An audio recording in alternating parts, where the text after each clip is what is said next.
Olá, bom dia, boa tarde ou boa noite para você que está assistindo essa aula. O tema é escravidão e servidão.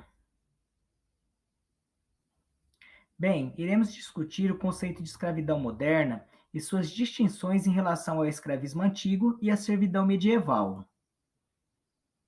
Eis a questão: qual elemento distingue a escravidão na modernidade e a escravidão na antiguidade?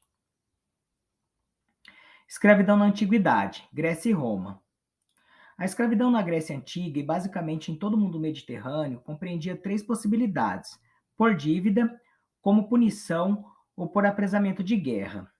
A escravidão na antiguidade não estava relacionada a nenhuma etnia específico, e o escravo poderia reconquistar sua liberdade após o cumprimento da pena.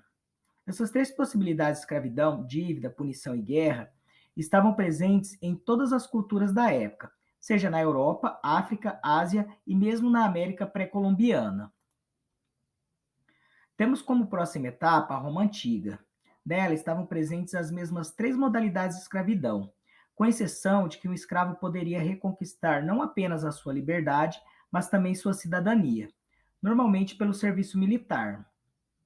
É importante destacar que tais mecanismos de escravização eram universais, não eram restritos em critérios étnicos ou geográficos. Os escravos romanos poderiam ser germânicos, celtas, cartagineses, trácios, gregos, etíopes ou mesmo italianos. Basicamente, toda etnia dentro das fronteiras da República ou do Império. Servidão na Idade Média. Que fique bem claro, os servos eram indivíduos livres, mas tinham uma relação de dependência em relação aos seus senhores e por isso estavam sempre sujeitos a obrigações e taxas. Eles não podiam deixar a terra, mas também não eram expulsos dela, o que lhes garantia proteção e sobrevivência. Em outras palavras, o servo era juridicamente um homem livre, mas verdadeiro escravo da terra que de fato não lhe pertencia. Diferenças entre a escravidão na antiguidade e a servidão medieval. As condições dos escravos na antiguidade, embora assemelhavam-se em muitos dos seus aspectos com a servidão medieval, existiam diferenças importantes. Os escravos eram propriedade de seus senhores, um bem móvel que poderia ser adquirido ou comercializado. Embora na antiguidade fossem contemplados pelas leis sociais que lhes davam condições de adquirir propriedade, incluindo escravos e possivelmente a liberdade, não eram pessoas livres nem cidadãos. Escravidão na modernidade.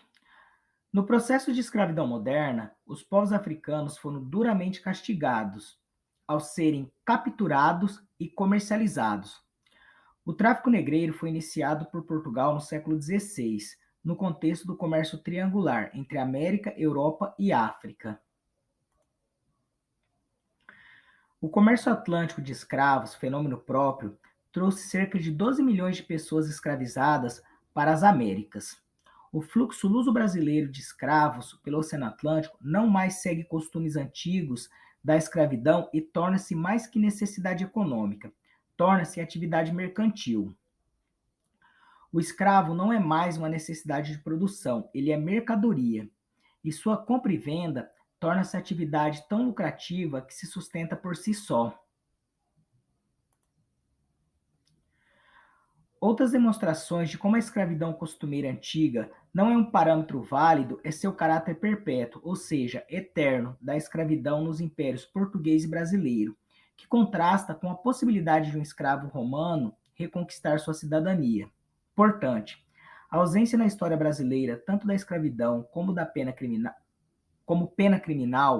como da escravidão por dívida, acentua essas diferenças se comparado com a escravidão na antiguidade. Resumindo, um fenômeno econômico que remonta à antiguidade do crescente fértil é distorcido ideologicamente. A escravidão do negro pelo Atlântico não é fruto do racismo. A escravidão do negro pelo Atlântico, ela cria o racismo. A grande diferença da escravidão moderna em relação à antiga é exatamente o preconceito racial, que na escravidão da antiguidade era inexistente. Conclusão: o que o escravo na antiguidade, o servo medieval e o escravo na idade moderna têm em comum é a exploração de sua força de trabalho pelas camadas superiores, independente do período histórico. Bom, aqui ficam as referências bibliográficas utilizadas para o desenvolvimento dessa aula. Fecho esse tema com uma pergunta para vocês refletirem. O que fazer para resolver o problema do trabalho análogo à escravidão no Brasil em nossos dias? Bem, eu deixo essa pergunta para vocês refletirem. Aqui está meu contato. Meu muito obrigado a você que assistiu essa aula até o final.